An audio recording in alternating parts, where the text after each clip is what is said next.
Welcome. In this edition of our program, we'll be talking about El Nino and the interventions made and are being made by the National Drainage and Irrigation Authority. To have this discussion with us is the Chief Executive Officer Acting, Mr. Frederick Flats. Mr. Flats, thank you and welcome to our program. Can we just look at the interventions of the NDIA by region? I know you're doing quite a lot of work. Can you just share some of the initiatives or some of the work that you're doing on the ground? Okay, thank you. I want to start with region number 2. In region number 2, water to the farmlands is supplied from 4 conservancies: the Turibisi, Kapui, Mainstay, and Tapkuma. To the south of the Essequibo Coast, water is supplied by the Turibisi Conservancy, and at present we have enough water and the farmers there have not really had a crisis.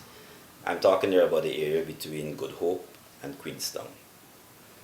As you head further north, up into the Somerset and Berks area, we've had problems, and we've had to supplement water from the conservancies by pumping at Dawa. At Dawa, there are 4 120 cubic pumps, and they're capable of delivering about 250 million gallons of water per day. That water essentially comes from the Pomeroon River. One of the problems we've had is that as you pump water from the Dawa pumping station, that accelerates the movement of salt water up the river. At present, the salinity level is high up to about Charity, or somewhere between Charity and Kosher. And we have uncomfortable levels as far as Jackalow. We've also used another pump at a part they call cross drain, where we're helping to supply farmers with some water.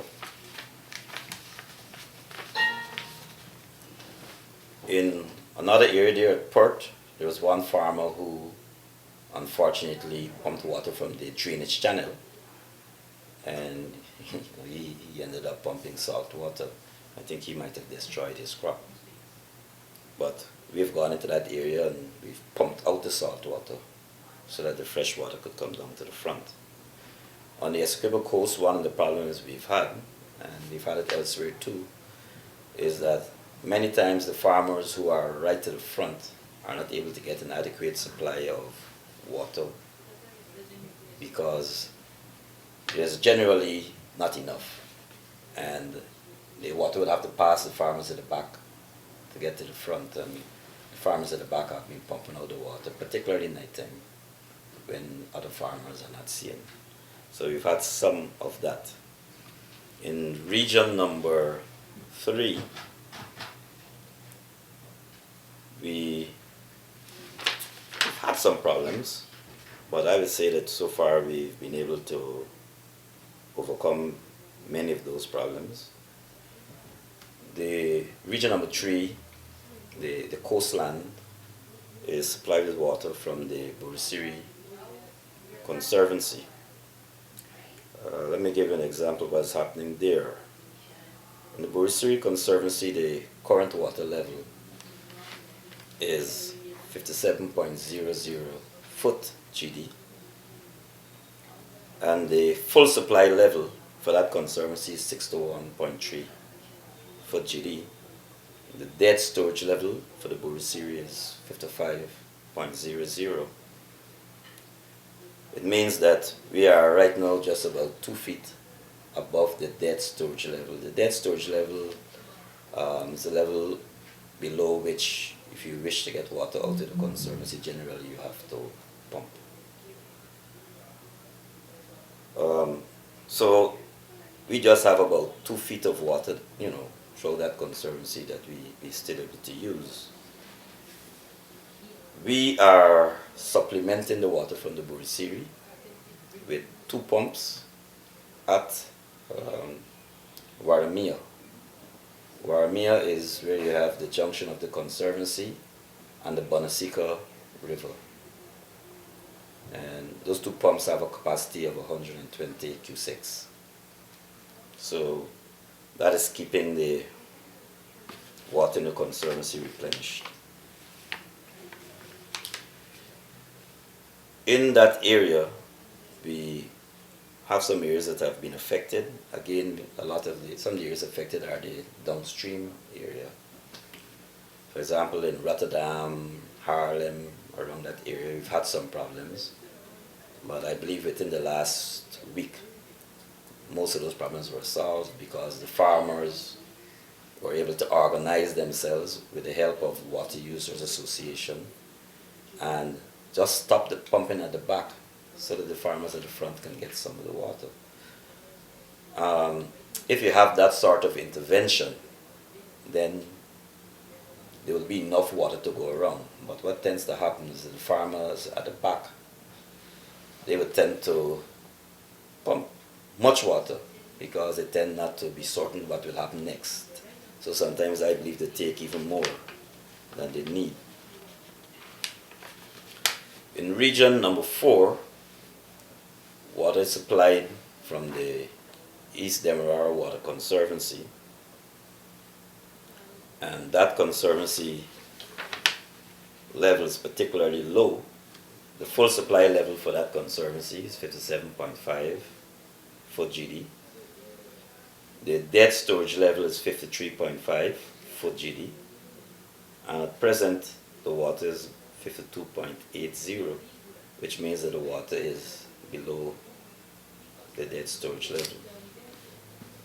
We are supplementing the water in the East Demerara Water Conservancy with water from the Mahaika River. Currently we have 2 pumps at the Maduni Sluice. The 2 pumps have a capacity of 160 cusecs, and they are supplementing the water in the East Demerara Water Conservancy. We also have 1 pump at LBI that is helping to give water to the sugar estate there, and another pump which is supplying water to the GWI shelter belt. As you may be aware, the East Demerara Water Conservancy supplies about 60% of the water that is used by GWI in Georgetown. So we've been supplying water to the conservancy to ensure that we have water in the sugar estates, also in the rice farms in areas like Cane Grove, so that the effect is not harsh. I mentioned that the water in Region 4 is supplemented by water from the Mahaika River, and that water, the salinity is high around an area we call Lama. However, we believe that we can continue pumping for at least another 6 weeks or so. And after that time, well, we can very well get into a crisis. We may go beyond the 6 weeks, but I would tend to think, we cannot continue to pump at this rate for more than 8 weeks. It also would be dependent on what Gaisuko does, because they need to start replanting soon. And that's a discussion we would have to have with Gaisuko. We'll have to discuss whether or not the Mahaika River is capable of supplying the water needs for the East Demerara estates. In region number 5, well, let me break this area down into 3 parts. The area between the Berbice and the Maikoni has been affected. There is not much water in the conservancy. I can give you the figures. The full supply level for the MMA conservancy is 64. foot GD. The dead storage level is 59.5 foot GD. And the current water level is 56.92. So that water is right down. However, the senior personnel of the MMA believe that the water would be enough to take the rice crop to its completion. The other areas between the Abari and the Mahaika are not served by a conservancy. And so we've had to supply those areas with water either from the Maikoni River or from the Mahaika River. In the Maikoni River, from the Maikoni River, we've been pumping water, about 160 cusecs at the Mora, and further down, about 120 cusecs at Pine Ground. We have problems in that what has been happening over the last 3 or 4 days is that at sometimes at Mora we encounter water with high salt content. And so what's happening there now, we're not able to pump 24 hours a day. We're pumping like about 20 hours. And unless we have rainfall shortly, that window when we can pump will be reduced. So that's one of the problems. We're trying to counter that by going further up and pumping water. In the Maikoni Mahaika area, we've been pumping water from the Kulis Sarabo Creek, and we're pumping about 120 cusecs there. That area has been affected badly. Like talking about the area between like the Abari and Maikoni. Over the last few days, some of the farmers in the frontlands were able to get water. There's been a lot of problems with the farmers in the backlands pumping the water out. We even resorted to putting bigger pumps. And when we did that, some of the farmers at the back put bigger pumps. So it's a struggle to get water to the farmers in front. But over the last few days, we were able to get some water to those farmers. In region number 6, we've been able to supplement the water in the Crabwood Creek area. We have 2 pumps there, one pumping at Sandaka and one pumping at Link Canal, supplying water to the farmers in the Crabwood Creek. In the 52-74 and the Blackbush Polar area, there is generally enough water in the backlands. As you may know, in those 2 areas I just called, we pump water from the Kanji into canals which feed those areas. The Kanji Canal is supplied with water from the Borbis River via the Turani Canal. And that's why if you go into the backlands in the 52-74 and Blackbush Polar area, you may not be aware that there's an El Nino going on in the country because they have water, I would say, almost as usual.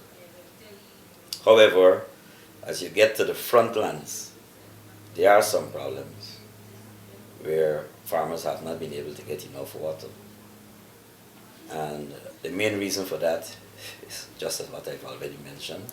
The farmers in the backlands tend to pump the water out into their fields before we get to the frontlands. In the Kanji River, we've had some problems with salinity. I understand the areas like Calabash, the water there is too salt, and Kaisuka stopped their pumping. At Brotherson last week, there was one point when they could not pump. But right now, they have a window of opportunity to pump. So we have to keep our eyes on what is happening in the downstream areas of the Kanji River. In region number 10, we've had some intervention. We've sent up one new excavator there. We've sent a pump in that area, and I think most of the work is going on in the Watuka area. Same problems, farmers are not able to get enough water. In addition to what I've said, we've been moving excavators around, some cases bulldozers, and doing different things to help farmers.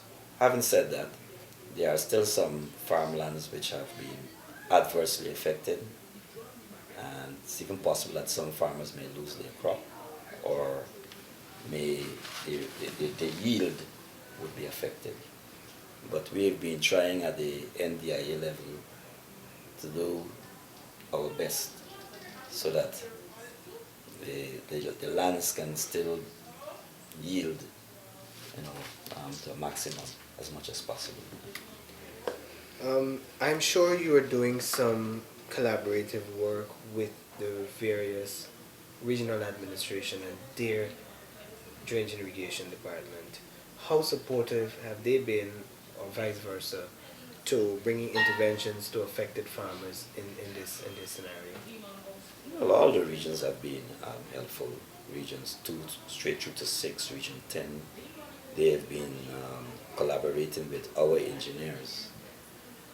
In every area, in every one of those regions, we have a regional engineer who's assigned, and he works along with the regions. So when I refer to those interventions, it's not a case where we intervene without collaborating, because our engineers collaborate with the regional officials. And so perhaps it would be best to say that the NDIA, along with the regional officials, have been making a number of interventions to reduce the harshness or the adversity that has been brought on by the El Nino phenomenon. With that said, Mr. Flat, what is the present situation or the status of our DNI structures across these regions you would have mentioned?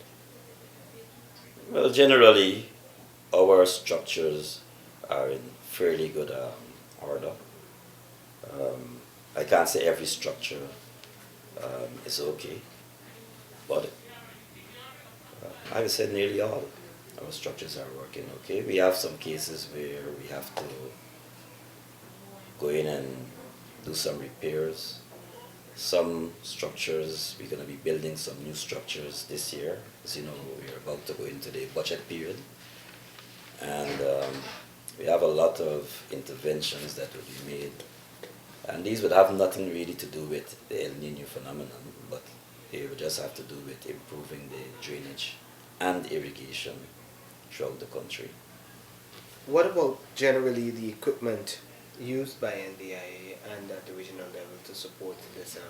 Well, that's one of our main problem areas, because we have struggled to keep all of our equipment in working order. Right now, we are taking measures to improve the availability of our equipment. In terms of excavators and bulldozers, we are currently seeking to have every single one of our pieces of equipment working. I've been working with our mechanical engineers, and over the last 2 weeks, there have been a number of equipment which we have sent up to the tender board to have them repaired. The reason for doing this is when we have equipment that are not working, you feel the effect out there in the communities, because you may have clogged drains, you have places where channels have poor conveyance, and you have a piece of equipment that is broken down. So we're trying very much to have our equipment repaired. In terms of pumps, I think it's a far better story. Most of our pumps are operational. Well, we have to. When you're going through a situation like the El Nino, you want to have your pumps working. And then remember, even though most persons are currently putting all the emphasis on what's happening with the El Nino, I have to remember at the end of this El Nino, we're going to have a lot of showers. And then everyone is going to forget you had an El Nino and, and say, well, why didn't you look after your drains? So in the midst of what's happening with the El Nino, I have to start preparing for the next rainy period. I know in some regions, particularly Region 2, and I think some parts in Region 5, there were cases of vandalism of the structures, NDIA equipment, and so how are we dealing with these? How are we addressing these issues? Because I'm sure this is a major challenge for you.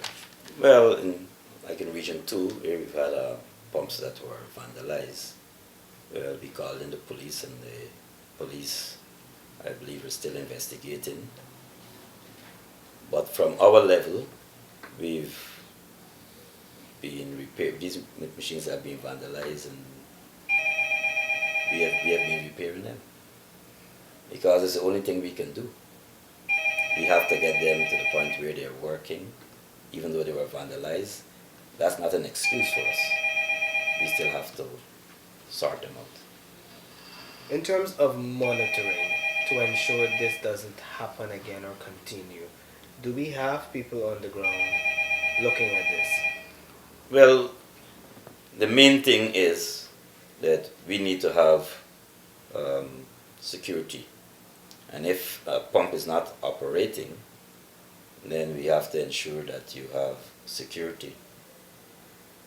We have cases where we have contractors who are supposed to secure the equipment, and sometimes you would go to the structure and there's no one around, and so sometimes they take some chances. But we are currently looking at this. We've advertised for contractors who will operate and secure our pumps, and the contractors who've been lapsed in the past, I believe we would be very much concerned about giving them further contracts. Mr. Flats, have you been asked to intervene anywhere or lend assistance from NDIA's level to the hinterland regions?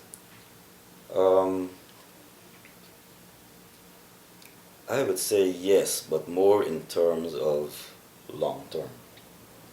I'm aware that the CDC has been offering much assistance in areas like Region 9.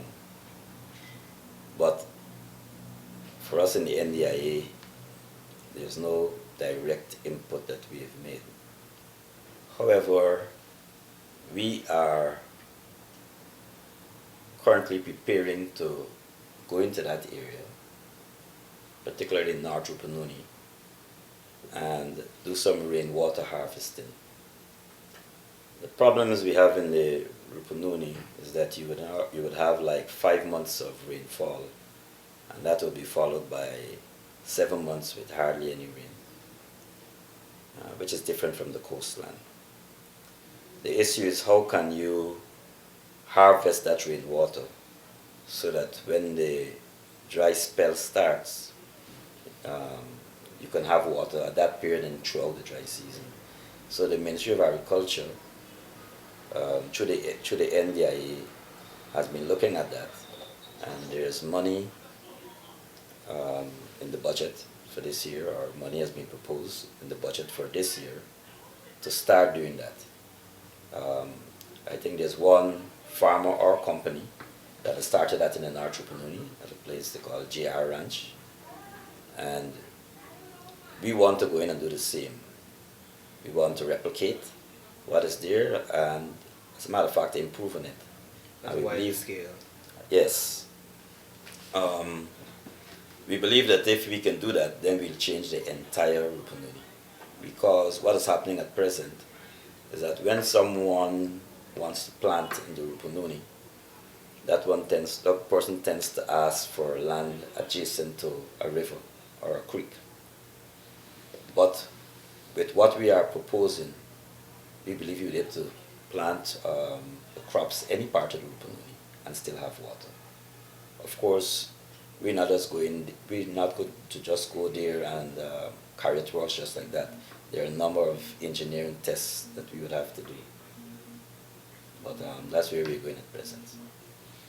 I know you mentioned interventions, and in some cases the water level is very low at the various concerns. What assurance can you give to farmers, if any, at this time, those who would have had crops already planted in these various regions? Well, in Region 2, the RDC has been calling upon farmers who are yet to plant not to do so, because we believe the water we have would take us through, but it will be an extra burden to try to plant at this time. Region 3, I don't anticipate any problem. Of course, I'm talking about the coastline, because in parts like Leg 1, Wakanam, I don't believe that they can, the salt water is too much in the river around them, so they really cannot plant. Region 4, I believe we're going to have enough water in Region 4. Region 5, I think there it's critical, and I don't know that we can guarantee the farmers there in Region 5.